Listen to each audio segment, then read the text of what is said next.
Floor cap का क्या मतलब होता है ये आज की इस वीडियो में सीख लेते हैं। वैसे तो फ्लोर कैप देखने में एक ही टर्म लगती है, लेकिन ये दो अलग अलग शब्द हैं, एक है फ्लोर और एक है कैप। और इसका इस्तेमाल जो है वो जो कन्वर्टेबल सिक्योरिटीज या वेंचर फंडिंग या जो इंटरेस्ट रेट के एग्रीमेंट्स होते हैं उसमें किया जाता है। यानी कि floor cap is a term commonly used in convertible securities, venture funding and interest rate agreements. It refers to the minimum valuation, यानी कि जो मिनिमम वैल्यूएशन होती है उसे फ्लोर कहते हैं, और जो मैक्सिमम वैल्यूएशन होती है उसे कैप कहा जाता है। यानी कि जैसे मान लीजिए कोई व्यक्ति कोई कन्वर्टेबल सिक्योरिटीज में इन्वेस्ट करता है या कोई वेंचर फंडिंग करता है, तो वहाँ पर फ्लोर और कैप डिसाइड कर ली जाती है कि मेरी जो इन्वेस्टमेंट है वो इस कंपनी में इतने रुपए में जो डाल रहा हूँ, इसका मिनिमम जो है इस वैल्यूएशन पे जाएगा और मैक्सिमम इस वैल्यूएशन तक जा सकती है।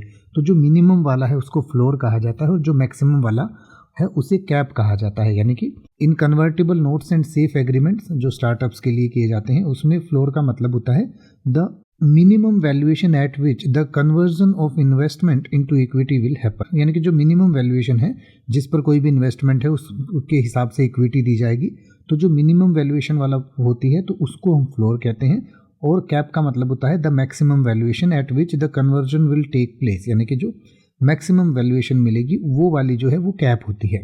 Protecting early investors from excessive dilution, यानी कि जो अर्ली इन्वेस्टर्स हैं उनको ये एक्सेसिव डाइल्यूशन से रोकती है। यानी कि उनको जो है भाई मैक्सिमम कितना जो कैप रहेगा या मैक्सिमम कितनी वैल्यूएशन पर उनकी इन्वेस्टमेंट होगी, तो वो सब चीज़ें जो हैं वो तय की जाती हैं इस फ्लोर और कैप के द्वारा। तो इसके बारे में अगर आप और डिटेल से पढ़ना चाहें तो आपकी स्क्रीन और वीडियो के डिस्क्रिप्शन में दिया गया है, आप इसको और डिटेल से पढ़ सकते हैं और बेहतर तरीके से समझ सकते हैं। और ये क्यों ज़रूरी है और इसका अलग अलग चीज़ों में क्या मतलब होता है, वो सारी डिटेल्स हमने आपकी स्क्रीन और वीडियो के डिस्क्रिप्शन में दी हैं, जिनको पढ़कर आप और डिटेल में इसे समझ सकते हैं।